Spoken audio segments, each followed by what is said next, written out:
I'm Arya Voss. I really thought Chicago was far enough. Far enough from a childhood spent learning that needing someone was just a slower way to lose them. Far enough from every foster home where I mastered the art of making myself small and useful and unforgettable in all the wrong ways. Far enough from the habit of keeping my hands busy so no one could see they were shaking. Then a man walked into my studio on a Tuesday night and proved something I never wanted to believe. That the things I'd built to protect myself, my independence, my silence, my absolute refusal to want anything from anyone, they weren't armor, they were a window.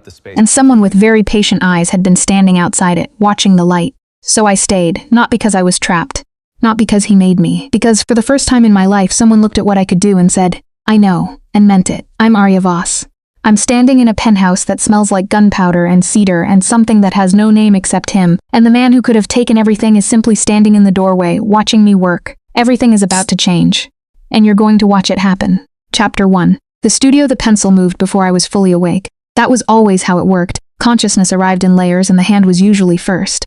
By the time I registered the cold of the studio, the particular gray of a Tuesday evening bleeding through industrial windows, I had already sketched the northeast corner of the Rowan building's second cornice from memory. 3 lines. Precise. The way the stone curved where it met the iron support hidden inside. No one knew about that support. I did because I had spent 4 hours on a scaffolding last spring, uninvited, talking my way past a renovation foreman with a coffee and a smile, and the specific look of someone who simply belonged wherever she was standing. I did not hear the door. That was not unusual. The studio was mine, rented on the 3rd floor of a converted meatpacking building in the West Loop. The kind of space that cost too much and looked like it cost nothing.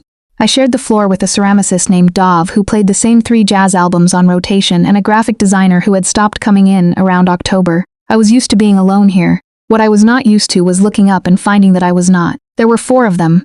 3 stood near the door in that particular arrangement that meant containment without announcing it, shoulder-width apart, hands visible, watching the room instead of me. The 4th stood closer, not between me and the door, just closer. As if he had already calculated that blocking exits was unnecessary. I looked at him the way I looked at buildings I was about to draw, assessing structure first, ornament second. He was tall in the way that was about proportion rather than height. Dark suit, no tie, collar open 1 button. The kind of face that had probably been beautiful at 20 and had since become something more interesting, sharper, quieter, the bones more present. He was perhaps 35. He held nothing in his hands. He was watching me with an expression I could not immediately name. You're in the wrong building, I said. I looked back down at my sketchpad. The scratch of graphite resumed. I was working on the shadow under the cornice, a problem of degrees, of how much the stone overhang would swallow light at 4 in the afternoon in November. A pause. Long enough that I registered it. Miss Voss. His voice was low, Italian accent, faint, the kind that came from speaking English for 30 years but thinking in something else. Your work has been commissioned by the City Planning Committee for the Lakefront Heritage Project. I'm aware, I said. I submitted the proposal in August. There's a complication. There usually is. I added another line. The shadow was almost right. If this is about the alderman's office and their attempt to replace my historical accuracy requirement with artistic flexibility, I've already filed a formal objection. If it's about the fee structure, my manager handles that. If it's about something else entirely, I'd like to know which something, because I have 40 minutes of good light left and I'd prefer not to waste it. Another pause. I heard one of the men near the door shift his weight. I did not look up. And that, I would not understand this until much later, was the moment. Not my words, which were simply practical, but the fact that I finished the line before I acknowledged him. The fact that the work mattered more than whatever he represented. The fact that I had not noticed what everyone in his world noticed immediately. That a room changed when Dante Salvatore entered it.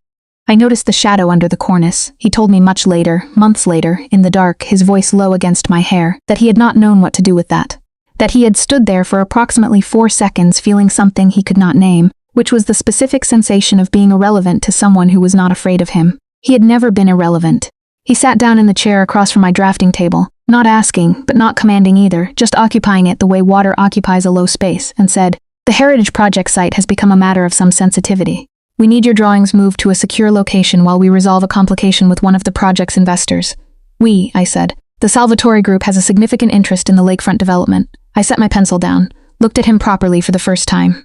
The Salvatore Group, I said, is not listed anywhere in the project documents. No, he agreed, it isn't. Something cold moved through my chest. Not fear exactly. More like recognition, the particular feeling of a room you thought was empty turning out to have someone else in it. I don't need help moving my drawings, I said. I know, he said. He looked at the sketchpad between us. At the cornice, the shadow, the 40 minutes of good light I had mentioned, I'm offering it anyway. He said it without pressure. Without the particular register men used when offering meant something else entirely. The pencil was still in my hand. The scratch of graphite had stopped, and the silence of the studio felt suddenly different, like a held breath, like the moment before a line decides where to go. "Miss Voss," he said, and his voice had shifted slightly, something quieter entering it. "My name is Dante Salvatore, and there are people who would like to use your access to that building to reach something that does not belong to them. I am not one of those people." He stood. "My card," he placed it on the edge of the drafting table, not on top of my work, on the edge. "When you decide to verify what I've told you, call that number." He walked to the door. 3 men followed. He paused without turning. "The northeast cornice," he said. "The iron support is deeper than the drawings show. It runs 6 inches further into the stone than the original commission specified. You've drawn it accurately." I stared at his back. "How do you know that?" I said. A pause. "I own the building." He left. I sat for a long time.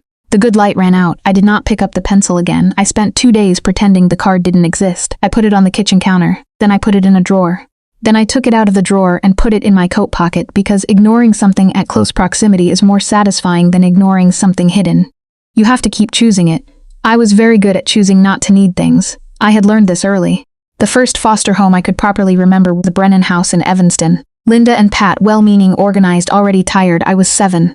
I noticed within the first week that asking for things created a particular atmosphere of strain, a subtle tightening around the eyes that preceded disappointment. So I stopped asking. I became good at finding things myself, at reading situations before they became problems, at being, as my third social worker once said with what she meant as a compliment, remarkably self-sufficient. I had spent 19 years making remarkably self-sufficient into an identity.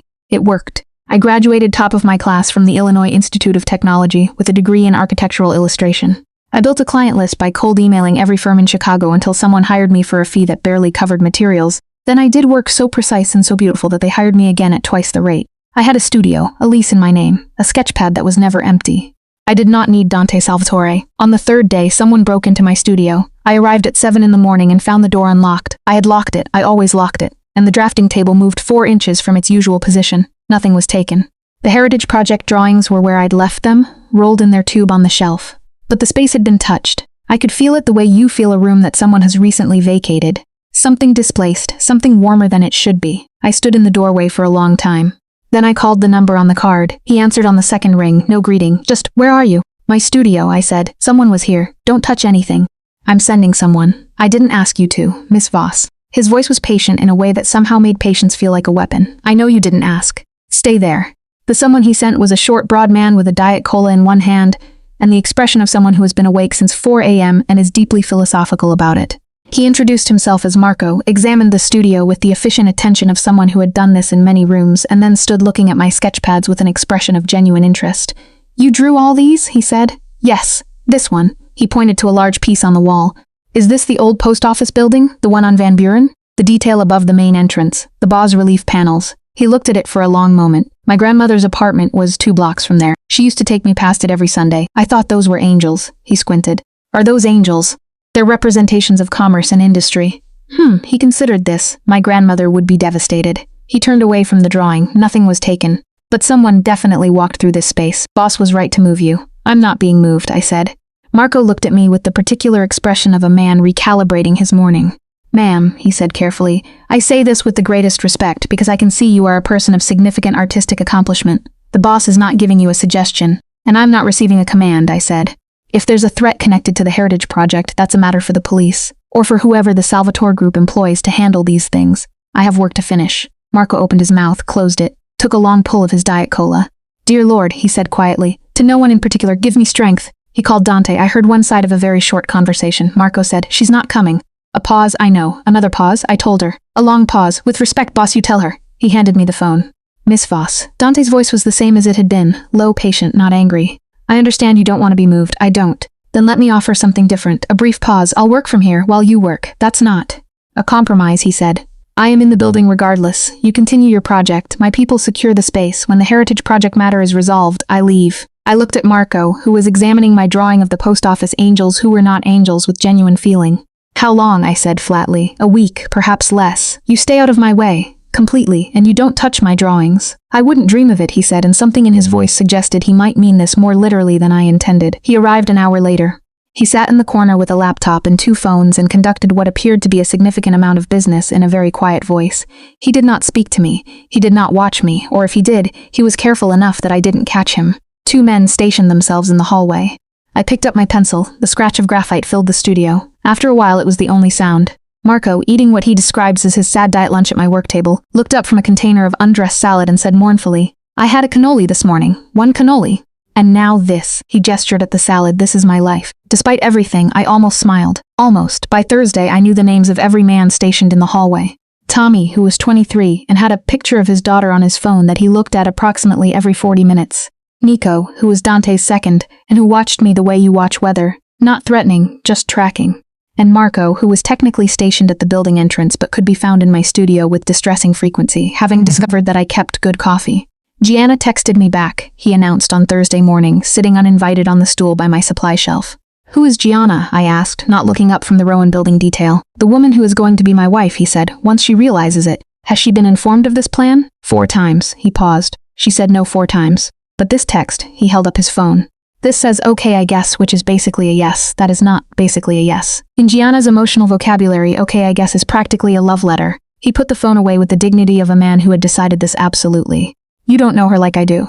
From the corner, Dante did not look up from his laptop, but I noticed the very slight tension at the corner of his mouth, not a smile, the suppression of one. I filed this away. I was always filing things. The way his hands moved when he was thinking, deliberate and unhurried. The way he spoke to Nico in Italian when something needed clarification, his voice dropping lower, consonants harder. The way he took his coffee, black, no ceremony, like he had long since stopped expecting pleasure from small things and just needed the function. I did not analyze why I was filing these things. He came to look at my work on Thursday afternoon. He did not ask permission. He walked to the drafting table with the same unhurried certainty with which he occupied every space, and he looked at the Heritage Project drawings, the full set, 12 panels, each building on the lakefront site rendered in the specific historical accuracy that had gotten me the commission in the first place.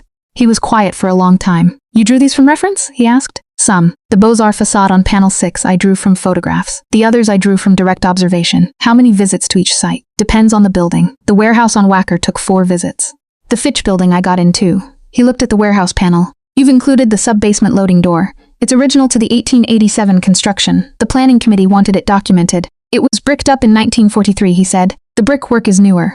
You've drawn it accurately." "I draw what's there," I said. "Not what the plans say should be there." He looked at me. That same expression from the first night, the one I still hadn't been able to name. "That's a dangerous habit," he said quietly. "In certain industries. In mine," I said, "it's the whole point." His phone rang. He moved away, and I went back to work, and I told myself the conversation meant nothing except that he had an eye for buildings, which was professionally interesting and personally irrelevant. Nico found me alone in the studio at 6 that evening.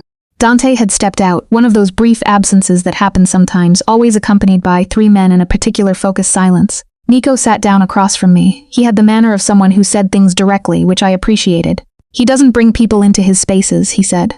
"People come to him this." He gestured at the studio, at me, at the coffee Marco had left on the counter. "He came to you. That's unusual. He came because of the Heritage Project complication. He sent people because of the Heritage Project." Nico paused. "He came himself because of something else." I kept my pencil moving. "I don't know what you want me to do with that information."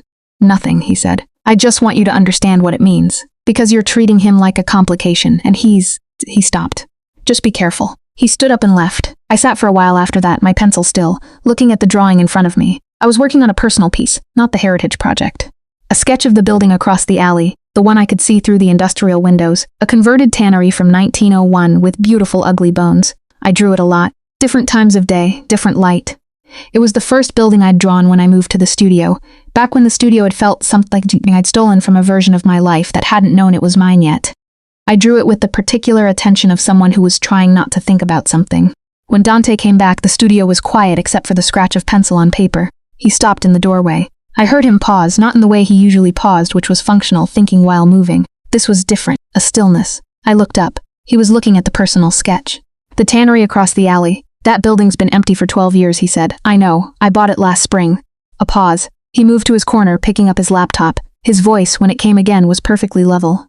"I haven't decided what to do with it yet." He did not look at me when he said it.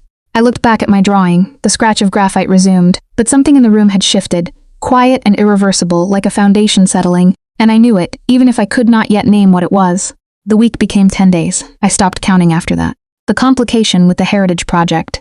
As near as I could understand from the fragments of conversation I overheard, and the pieces Nico let fall deliberately, involved a competing investor who had claimed rights to site access through a municipal contract that had been, as Dante once said with a quietness that made the word feel like a door closing, fraudulent. What that meant in practical terms, My drawings documented the architectural reality of sites that someone wanted documented differently. And the someone in question had connections to people who preferred that Aria Voss and her photographic memory were not left alone in a studio with her sketchpads. I understood this. I was not stupid. What I was, increasingly, was frustrated. Not at the situation but at the fact that the situation had begun to feel normal. Marco's morning lamentations about his diet had become a kind of background music. Tommy's 40-minute check on his daughter's photo had become a landmark I measured my work time against. And Dante had become the particular kind of presence you stop registering the way you stop registering a scent when you've been in a room long enough, which meant you only noticed it when it was suddenly absent. He left on a Friday, gone for 6 hours without explanation. Nico stayed. The studio felt different, which I found annoying, because it should not have felt different. He came back at 8 p.m. with a split lip. He did not mention it. Neither did anyone else. He sat in his corner with his laptop as if nothing had happened, and the men in the hallway were a degree more still than usual, and Marco did not make a single joke, which was the clearest signal I had ever received that something serious had occurred. I worked for 20 minutes and then I set down my pencil. "There's a first aid kit under the supply shelf," I said without looking at him. Silence. "I'm aware of it," he said. "You're bleeding on your collar." Another silence. "It's fine." "It isn't fine, it's a split lip and you're dripping on what I'm fairly sure is a very expensive shirt." I stood up, found the kit, walked to his corner and put it on the table in front of him. "I'm not offering to treat it. I'm informing you of its location because you appear to have forgotten." He looked up at me. At this range, closer than we'd been since the first night, I noticed the scar above his right eyebrow.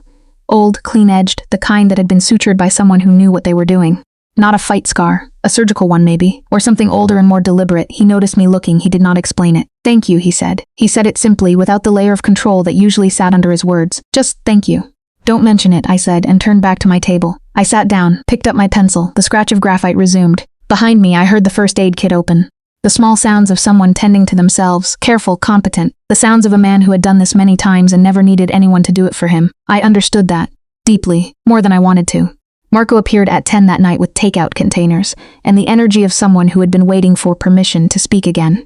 "Okay," he said, distributing containers with the efficiency of a man who had done this in crisis conditions before, so I may have texted Gianna again. Dante, first aid kit put away, split lip cleaned, looked up from his laptop. "Marco, I know. But she responded in under a minute, "Boss," which statistically suggests elevated engagement. "Eat your food." Marco looked at me. "He doesn't appreciate the science of it," he said seriously. "I've shown him the response time data. He finds it unconvincing." "It's unconvincing," Dante said. "She texted me back in 45 seconds, Marco said. 45 seconds, Miss Aria. You tell me that doesn't mean something." "Against everything," I laughed, properly. The sound surprised me. It had been a while since I'd laughed like that, startled out of myself. Dante looked at me. Not at Marco, at me. Something in his expression was different, softer almost, then sealed away so quickly I thought I'd imagined it. We ate. The studio was warm, and the containers were from an Italian place that did not put the name on the bag, which told me something about the relationship Dante Salvatore had with the restaurant. Marco told us about his grandmother's recipe for ribollita, got emotional partway through, collected himself, and announced that he was going to make it on Sunday and bring leftovers, for morale purposes. Dante did not say this was unnecessary. Later, after Marco had gone and Nico had taken the night shift outside, I was cleaning brushes at the sink when Dante came to refill his water glass. We were briefly very close, the counter space narrow, both of us moving toward the same corner. He stopped. I stopped. 1 inch of space between my shoulder and his arm. He could have stepped back. The room was wide enough. He didn't step back, neither did I. We stayed like that for precisely 2 seconds. I was aware of everything. The temperature of the space between us, the sound of water running, the fact that his breathing had changed by a fraction and mine had too. Then he stepped back, gracefully, without comment, and refilled his glass and returned to his corner. I stood at the sink for a moment with the brush in my hand. I did not name what had just happened, but I felt it the way you feel a structural shift, not visible yet but present. Something underneath, settling. I had a brother, past tense, technically, present tense, emotionally. These things did not resolve cleanly. His name was Eli. We had been in the same foster home for 8 months when I was 9 and he was 11, the Dillard house, the good one, the one that had a yard and a woman named Faye who made actual birthday cakes. We had not been biological siblings. We had chosen each other the way kids do, stubbornly, without vocabulary for it. When I was moved to a different placement, Eli had stood on the porch and watched my social worker's car leave. He had his hands in his pockets. He had not cried, neither had I. I had not seen him for 15 years. What I knew, he had aged out of the system at 18, spent 2 years doing construction, and then drifted into increasingly complicated circles. I knew this because I had found him on social media 3 years ago, and we had exchanged 4 messages before the contact went cold. His last message had said, "Don't look for me, it's better." I had respected that. I had been respecting it for 3 years with the specific discipline of someone who understood that some people chose distance because they loved you, not because they didn't. What I had not done, told anyone this. What I had also not done, noticed that the investor at the center of the Heritage Project complication was connected to the same construction network Eli had last been associated with. Dante found out on day 11. He came into the studio not from the hallway but from the back entrance, which meant he had been somewhere in the building already, and his face was different. Still controlled, but the control was doing more work than usual. He sat down across from me and put a photograph on the drafting table. Eli, older, construction site somewhere, safety vest, smiling at whoever was taking the photo. I went very still. Eli Voss, Dante said quietly. Or Eli Dillard, he uses both. He's been working for Carmen Ruiz's development operation for 8 months. A pause. He's not in danger. He doesn't know what Ruiz is using the operation for. As far as I can determine, he is genuinely employed as a site supervisor. I was looking at the photograph. But Ruiz knows about you, Dante continued. Your connection to Eli is documented. The foster care records are not difficult to find if you know what you're looking for. The Heritage Project access you have is... He stopped. Miss Voss, he's not going to be used to reach you. I will make sure of that. But I needed you to know. I picked up the photograph, looked at it for a long time. Eli had a scar on his chin I didn't remember. He was heavier than the boy I remembered. He looked like someone who had been working very hard for a very long time and had made a kind of peace with it. He doesn't know, I said. My voice was even. I was proud of that, in a distant way. That any of this is happening, no. And Ruiz is using the construction operation to access the heritage sites for document fraud. He needs the architectural records to support a property claim that doesn't hold up under the actual historical evidence. Your drawings are the problem. They're too accurate. I almost laughed. The specific absurdity of being in danger because I drew buildings exactly as they were. I need to contact Eli, I said. Not yet. He's I stopped. He's important to me. I know. Dante's voice was different than usual, something in it careful in a new way. If you contact him now, Ruiz will know you're aware of the connection. It puts Eli in a more difficult position, not a safer one. Give me 48 hours, I looked at him. Why should I trust that, I said, a pause. Long, you shouldn't, he said. Not because I'm untrustworthy, because you don't know me well enough yet to make that call. He paused. But I am telling you the truth, which is something you can verify in part by calling Eli's workplace and confirming he's not been reassigned or relocated in the last 24 hours. He set a business card on the table, different from the first one, just a number. That's the foreman. He'll tell you Eli was on site this morning. I picked up my phone, called. Eli had been on site that morning, was scheduled tomorrow. I set the phone down. 48 hours, I said. He nodded, then he did something unexpected. He picked up the pencil I had left beside my sketch pad, not using it, just holding it for a moment, the way you handle something that matters to someone else. Testing the weight of it, feeling the graphite on his thumb. He set it down exactly where he'd found it. Your brother, he said, standing. He has your eyes. I noticed it in the photograph before I knew the connection. He walked to his corner. I sat for a long time, looking at the pencil. I had spent 11 days assuming he knew something about me that he'd been told. He had just told me he'd seen something himself. I did not pick up the pencil for an hour. When I finally did, I drew the same tannery across the alley, but differently than usual, the windows open. Light coming out, not just in. The ambush happened on day 13, and it happened because I went out alone. I know exactly how it sounds. Dante had said, stay in the building. I had said yes. And then I had looked at the afternoon light coming through the windows at a particular angle and thought about the Fitch building 3 blocks north and how that same light would hit the roofline. And I had made a decision that I am not going to defend because it was, objectively, impulsive. I was back within the hour, I told myself. The light only lasted an hour. I had 20 minutes on the Fitch building roofline before someone appeared at the access door who was not Tommy and not Nico and not anyone I recognized. There were 2 of them. Big, efficient, unhurried. The same quality of movement as Dante's men, which told me they were professionals. One said, come with us, Miss Voss, in the tone of someone who had done this before and was bored by it. I turned and ran. I am a fast runner. I have always been a fast runner. One of those skills you develop early when your life requires an exit strategy, and your legs are the only asset you own outright. I got down 2 flights of fire stairs before I heard them behind me, and I got through the building's west exit before. Dante was in the alley, not running, standing. 4 men with him, one on a phone. He looked at me. His face was the stillest I had ever seen it, past control, past whatever the controlled version was, something underneath that white and absolute. He moved toward me and then past me, and one of his men went up the stairs, and the alley rearranged itself in seconds, and I was standing very still while everything happened around me. It was over in 8 minutes. The 2 men from the rooftop did not come back down the stairs. I did not ask what that meant. Dante turned to me. He did not say anything for a moment, just looked at me the way you look at something you thought you had lost and then found. And the finding is mixed up with the almost losing in a way you cannot separate. You went out alone, he said. I needed the light on the Fitch building. You went out alone, he said again. Still the same voice, still controlled, but his hands, usually so still, had closed into fists sides once. Then deliberately released. I know, I said. I'm sorry. He turned and walked back inside. I followed. In the studio, I sat on the edge of the drafting table because my legs had decided to inform me, now that the adrenaline was receding, that the last 20 minutes had been relevant to them. Dante stood at the window, his back to me. Outside, the ordinary evening traffic moved below. My sister died, he said, because I didn't drive her home. I went very still. She was 20. A party across the city. I was occupied with business. A pause. She called me twice. I didn't answer. She took a car service. The driver was one of Carmine Ruiz's people. She was insurance. I was meant to understand. For a disagreement we were having at the time. He stopped. She was 20, he said again. I did not say, I'm sorry, not because I wasn't, but because sorry did not touch what he had just told me, and I had been on the receiving end of sorries that were really just about the person saying them, and I did not want to do that to him. Sophia, I said. I didn't know how I knew the name. I must have heard it somewhere in the edges of conversation. Sophia, he agreed. He turned.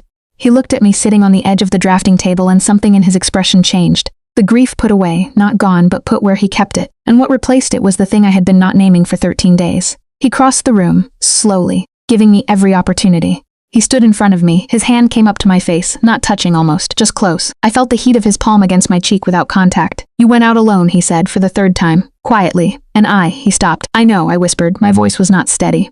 I know, he exhaled. His forehead came down to rest against mine, barely touching, a point of contact so small it was almost nothing, and somehow the most intimate thing that had ever been in that room. We stayed like that for a long moment.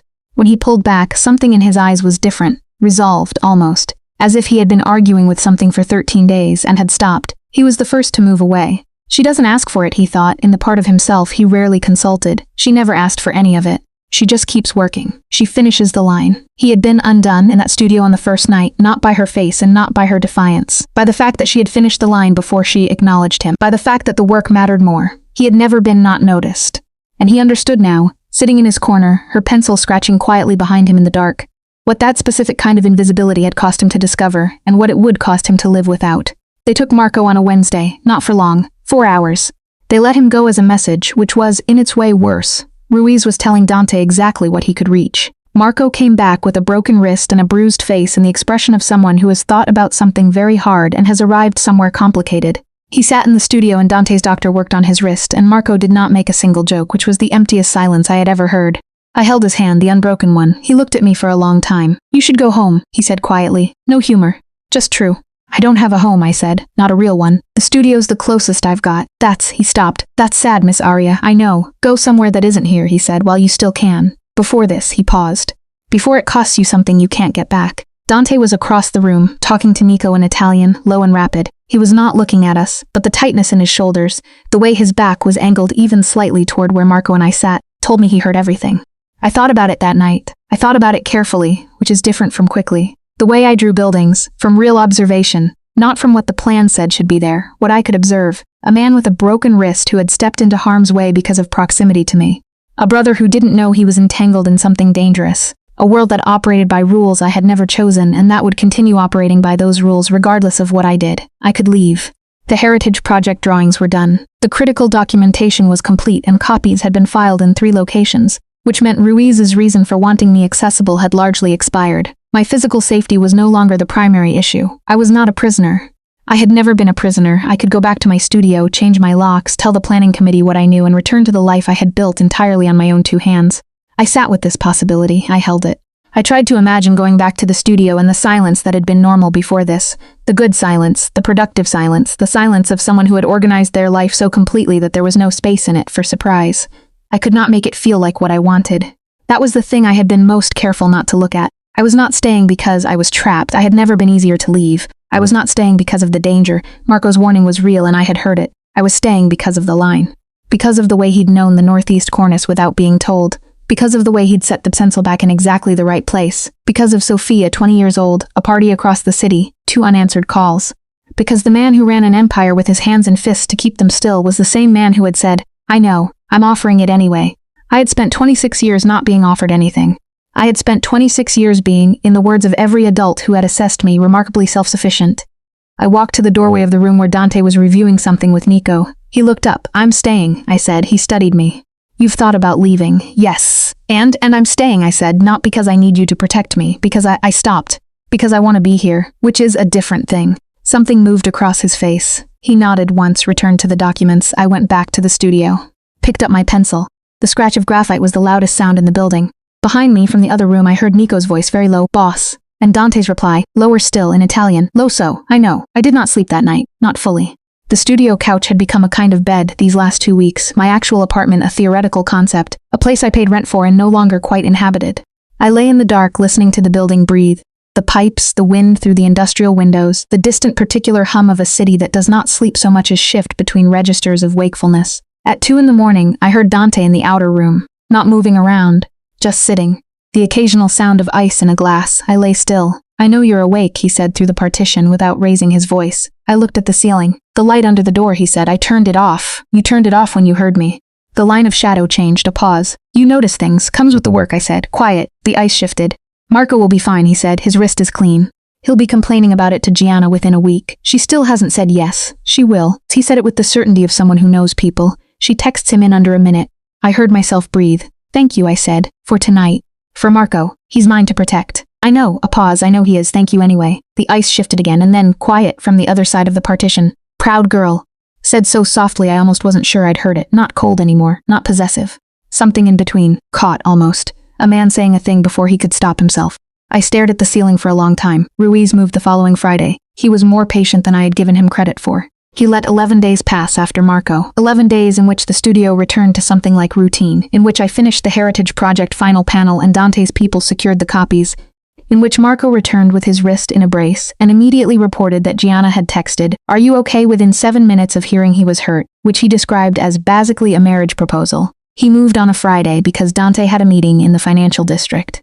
One of those things that could not be rescheduled, that required Dante's physical presence and divided his attention.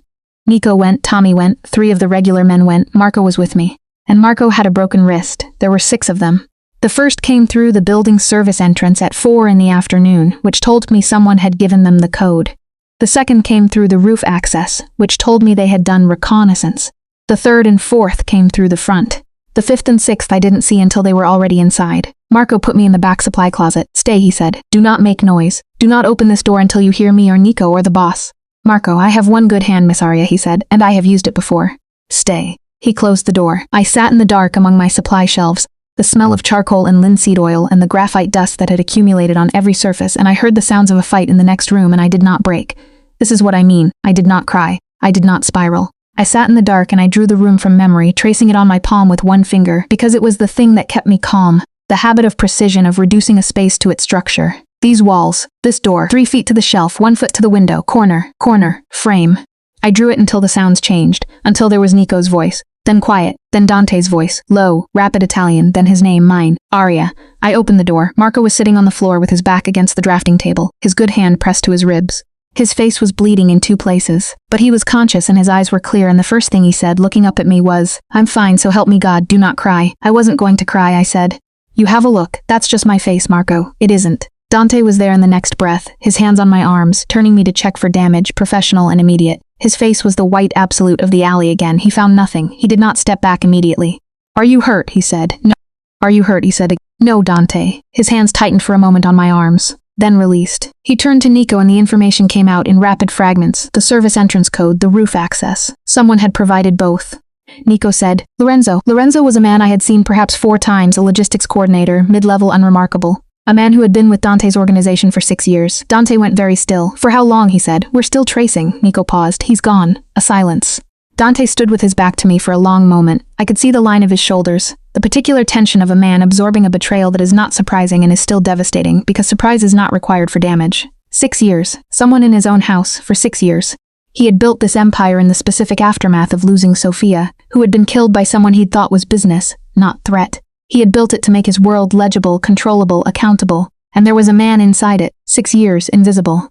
I understood why he was standing still. I came to stand beside him, not in front. I did not say anything. I simply stood there, in the wreckage of my studio, in the smell of charcoal and someone else's blood, and let him be not alone in it. After a moment, he exhaled. His hand found mine. Just briefly. Fingers over fingers, a single beat of contact. Then he turned to give orders, and I went to check on Marco.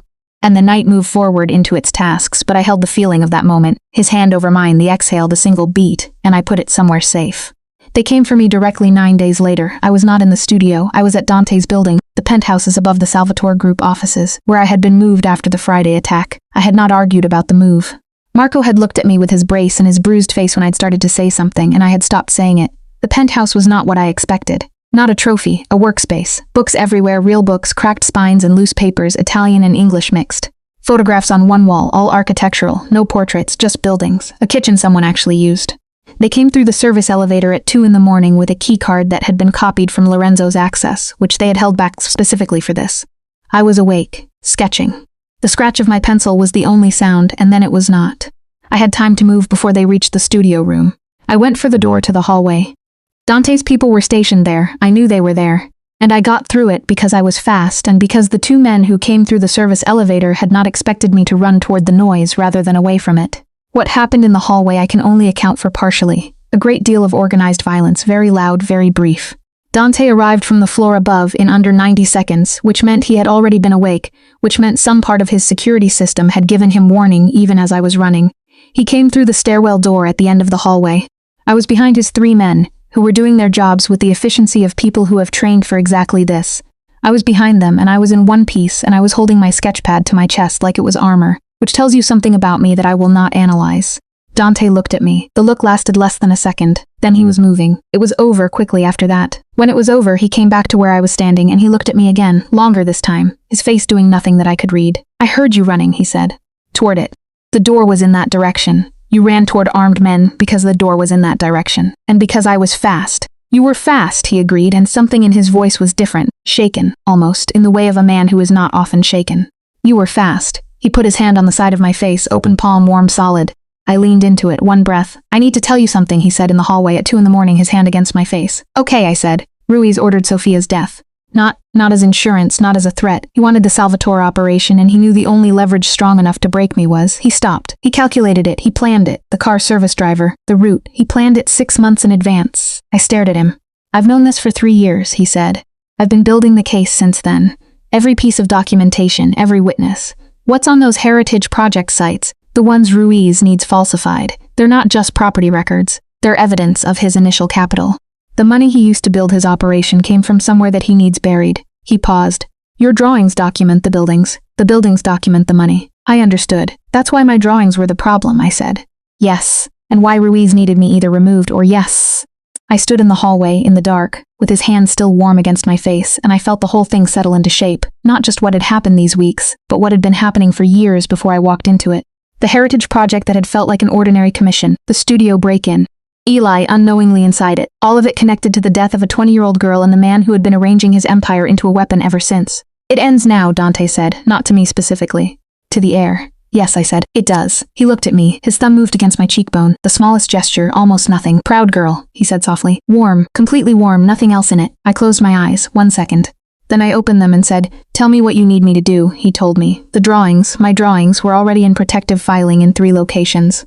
But Dante needed authenticated originals to present alongside the financial evidence in a federal proceeding that his lawyers had been preparing for 14 months. He needed me to attest to their accuracy.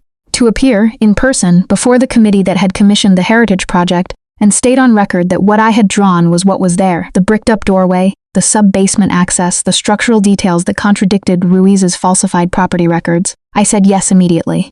"You understand what this means," he said. "It means Ruiz becomes a federal matter and loses the protection of being handled privately," I said, "which means he can't use private channels to remove the people who can testify." Dante looked at me. The look that had no name for a while and that I had since come to understand was what he looked like when he was deciding something. "You've been thinking about this," he said. "I've been drawing buildings accurately my whole life," I said. "I know what it costs when someone wants the record to say something other than what's true." He nodded once, and this time when he went to make calls, he did not leave the room. The federal proceeding was not the end. It was the beginning of the end, which is a different thing and takes longer and is messier and involves more lawyers than anyone accounts for. I gave my testimony on a gray Tuesday in a conference room that smelled of old carpet and fresh coffee, and I described with precision every structural detail that contradicted the Ruiz documentation. I described them in the language of someone who had been inside the buildings with her eyes open. Specific, physical, inarguable. Ruiz attorneys objected to several of my characterizations. I answered each objection with the same patience I brought to a difficult shadow problem. Methodically, without drama, with exactly the amount of information required and not one word more. When it was done, Dante's lawyer shook my hand and said, "You were extraordinary." I thought of Marco, who had texted me that morning. "Good luck. Gianna is making me ribollita tonight to celebrate, even though we don't know yet if there's anything to celebrate." I told her this is premature. She said I'm always premature. I don't know what that means, but I think she likes me. I had smiled so hard I'd almost laughed in the conference room anteroom. Ruiz was arrested on a Thursday. It was not clean. Nothing of this size is clean. There were complications. Associates who needed to be located, assets that had been moved, a secondary proceeding that Dante's lawyers handled with their specific careful competence. Lorenzo's cooperation added detail and weight. The case moved with the particular momentum of something that had been building for a very long time and had finally found its direction. Dante was in 4 different locations in 3 days. I saw him on the 3rd evening, when he came back to the penthouse looking like a man who had been inside something relentless for 72 hours, and was now standing on the other side of it. Not quite sure yet what it felt like to be in open air. He sat in the kitchen. He did not speak for a while. I made coffee, set it in front of him. Sat across from I asked the main part. He wrapped his hands around the cup. There will be proceedings for months. Civil, federal. But Ruiz, it's done. A pause. Sophia, I said. He was quiet for a long moment. He stopped. I thought finishing it would feel like something. Like a door closing. He looked at the coffee. It feels like a room that used to have someone in it. I did not tell him that would change. I did not know if it would. I did not promise him things I could not verify. I know about empty rooms, I said. He looked at me. 7 of them, I said. 7 different houses. And every time, eventually, the room just becomes a room. It stops being a room that had a person in it and becomes just a room. And then it becomes a room that you were in. I paused. That's different from fine. But it's different from what it is now. He looked at me for a long time. Sophia would have liked you, he said. I felt that in my chest. In the particular place where things that matter too much to be comfortable settle. Tell me about her, I said. He did. He talked about Sophia for an hour. Her specific laugh, her terrible taste in music that she defended with full academic seriousness, the way she'd argued with him about everything from politics to pasta, and been right often enough that he'd started asking her opinion before making decisions, and then stopped asking, and then he stopped. And then I was too busy, he said. And now you're not too busy, I said. He looked at me. Now, he said, I have reorganized my understanding of what is and is not worth being busy. The coffee was cold. Outside, Chicago carried on. The tannery across the alley was dark, as it always was, but the windows were different. Dante had told me last week briefly that he had started reviewing renovation plans. It won't become apartments, he said, noticing me looking. No, studio space, he said. For artists who can't afford the West Loop anymore. I looked at him. He looked back at me, with the expression that had taken me 13 days to name, and that I now recognized as the specific look of a man who is offering something, and is not certain it will be accepted and is offering it anyway. It's over, he said, simple. The whole weight of the last weeks in 2 words. I reached across the table and covered his hand with mine. Yes, I said, it is. 3 weeks later, Marco proposed to Gianna. She said yes, eventually. After saying I need to think about it for 45 minutes while Marco stood in her doorway with a ring that was, by his own description, modest but emotionally sincere, he called Dante at 11 p.m. to report the outcome, and we could hear him from 2 rooms away, his voice at a register of joy that transcended all known concerns about Salvatore family phone security. Dante held the phone away from his ear and looked at me. She said yes, he said. I heard. She made him wait 45 minutes. That does sound like a Gianna who texts back in under a minute, I said. It does. He put the phone down. The expression on his face was warm in a way he did not bother to contain, which had been happening more frequently. The containment was still there when it needed to be. I was not naive about what his world was and remained, but there were spaces in it now where the warmth came through. I had noticed this the way I noticed structural details, specifically, precisely with appreciation for the complexity of what I was looking at. Eli came to dinner in week 4. Dante had personally ensured his extraction from the Ruiz operation, quietly, through channels that moved him to a different firm without drama or visibility. Eli did not know the full extent of what had happened. He knew enough that his employer had been under federal investigation, that a transition had been arranged, that the transition was clean. He sat at Dante's kitchen table and looked around with the expression of someone who was recalibrating several things simultaneously. So, Eli said after dinner when Dante had excused himself to take a call. Him. Yes, I said. Eli paused. He's a specific kind of person. Yes. Eli looked at me for a long time. He had our shared eyes, which I had not remembered until I saw them again. The specific gray-green of someone who spent a lot of time observing. You look different, he said finally. Different how? He considered. Like you stopped waiting for something to end. I thought about that. About the 7 empty rooms and the habit of holding things loosely so they couldn't be taken, and the particular armor of someone who had made self-sufficiency into an identity and stopped being able to tell the difference between the armor and the person inside it. Yes, I said. I suppose I did. He nodded. We sat quietly in the way of people who had known each other without words a long time ago and still had access to the register. The proposal happened on a Sunday 2 months after it was over. Not a grand gesture. Dante was not a man of grand gestures. His currency was the small precise thing, the action that said what he would not perform. We were in the studio, which I had returned to after everything was resolved, which felt different now. Not because anything had changed in it, but because I had changed in it, and the space took the shape of whoever was in it. He was sitting in his corner with his laptop, which had become a specific kind of home. I was at the drafting table, working on a new project, a commission from a preservation society, 3 19th century warehouse facades, exactly the kind of work I loved. Buildings that had been overlooked and deserved the particular attention of someone who drew what was there, not what the plans said. The scratch of graphite on paper, he said without looking up. I want you to stay. I kept drawing. I am staying. A pause. He set the laptop aside, looked at me. I mean formally, permanently. I want. He paused again, and I watched him locate words with the care of a man for whom words were expensive. I want to build something with you. After all of this, I want. Yes, I said. He stopped. I said yes, I said. Before you find more words, he looked at me. Something crossed his face. Not the controlled expression, not the careful warmth, but something underneath all of it, more basic than either. Relief. The specific relief of someone who has been holding something carefully for a long time and is now allowed to put it down. I don't have a ring, he said. I noticed. I hadn't. He stopped. I hadn't planned this. Dante, I set down my pencil. You sat down in my corner 3 months ago and did not leave. You know the northeast cornice by memory. You are buying the tannery to make studio space. I paused. The ring can come later. He stood, crossed the room, took my face in his hands. Both of them this time, warm and certain. Proud girl, he said softly. All of it in those 2 words, all the distance they had traveled, from cold observation to the most tender thing he knew how to say. I put my hands over his. I don't need help, I told him, which was true. I know, he said, which was the whole point. The tannery opened in April. 8 studios, 7 artists. The 8th was mine, not instead of the West Loop studio, but in addition to it, because Dante had insisted and I had argued for 4 days and then accepted on the condition that the lease be in my name, which he agreed to without comment, because he had understood for a long time what being in my own name meant to me. I was there on a Tuesday morning when the light came through the industrial windows at the angle I had been thinking about since the first time I'd looked at this building from across the alley. The east-facing windows, high up, where the structure opened in a way the original plans hadn't specified, larger than documented, the kind of alteration that happened in 1920s construction when the plans met the site and the site won. I had drawn this building many times. Now I was in it. I set up my drafting table by the east wall in the best light, took out my sketch pad, selected a pencil, the specific weight I'd been using for 12 years, the kind that cost almost nothing and lasted almost forever. I set it against the paper. The scratch of graphite filled the space.